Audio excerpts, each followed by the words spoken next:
Self-promotion is critical to letting people know about your offer, but it also feels super cringy. And this cringiness causes us to avoid sharing our stuff with the world. So how do we overcome it and share the things we've created with our audience? It comes down to human psychology, specifically the intention behind why we're doing self-promotion. And there are 3 main reasons we do it. Here's what I mean.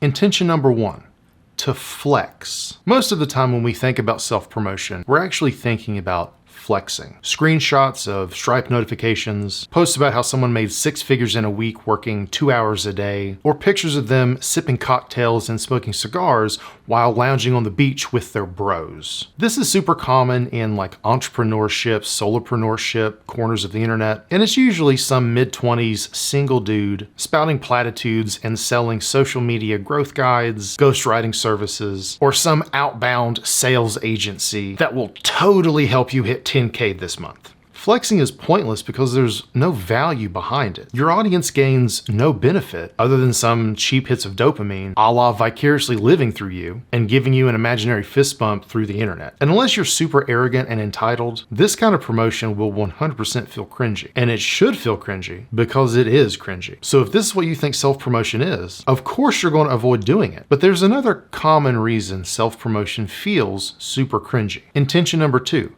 to plead. If we're not arrogant and we have insecurities around self-promotion, when we actually do engage in it, it comes across as a desperate plea with our audience. Please buy this thing I worked super hard on. Only 4 hours left to buy this thing I spent weeks making. Or if you like this content, please consider supporting me by becoming a patron. It really helps me pay the bills and keep doing this. This is common when creators don't really have an entrepreneurial mindset and they feel the constant need to beg for money from their audience. Pleading is actually less than pointless. It's outright harmful because people will forgive some arrogance and entitlement here and there, but if you reek of desperation, people will actively avoid you because nobody likes a stage 5 clinger.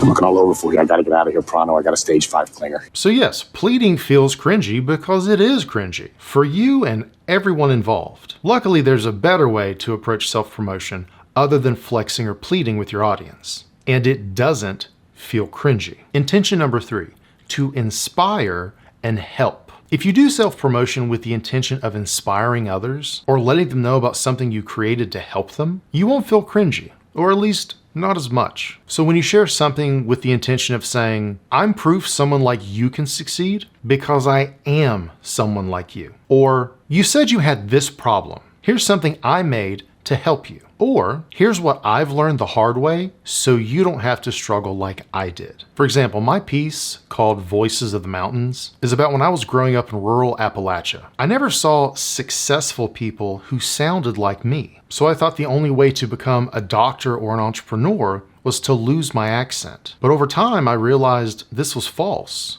and I slowly started accepting my accent and my heritage. I end the piece by basically saying, so to anyone who thinks you have to lose your accent to make something of yourself, let me introduce myself. My name's Corey, I'm a doctor, I'm an entrepreneur, and I'm from up a holler. I say y'all, and no one can stop me. You can be whatever you want, and you can do it with a country twang in your voice. The point of this piece was to inspire the next or current generation of entrepreneurs to embrace their accents, their heritage, and everything else that makes them unique. But you can also share Stripe notifications or other business wins with the intention of inspiring your audience and proving to them it's possible. Sharing real examples with the intention to help your audience overcome limiting beliefs or sharing lessons with past you isn't cringy because you're not doing it to flex. You can also share that you have a limited time sale going on right now if it's with the intention of helping your audience take action and save money. Now you don't reek of desperation because you're genuinely trying to help your audience. It all comes down to intention. If you believe your offer is valuable and you believe it would legitimately help your audience, then you have a responsibility to tell them about it, period. Otherwise, they might never find out about it and never benefit from it. And the best way you can help them is through self-promotion, specifically self-promotion with the intention to inspire and help them. It's not about bragging and it's not about asking for a handout. It's about genuinely sharing something that you created with the people you created it for. So the next time you start to feel cringy about self-promotion, ask yourself, what is my intention behind sharing this? Is it to flex? Is it to plead? Or is it to inspire and help? If it's number 3, do it and leave the cringe at the door.